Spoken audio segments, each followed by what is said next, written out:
Napa-throwback ang mga kalibonhon pati ang mga bisita sa ginhiwat nga barter of Panay theatrical performance sa Magsaysay Park kahapon. Mismo ang mga local talents ng Kalibo ang nag-perform, kaginpakita kung paano nag-abot ang napulo ka Bornean dato sa isla sang Panay.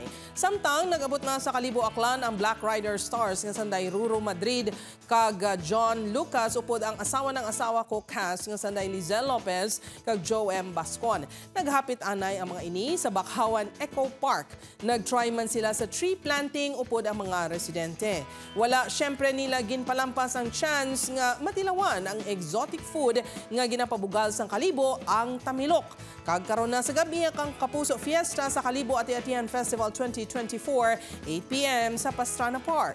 Bantayan ta ang surprise performances halin sa Kapuso Stars. See you there!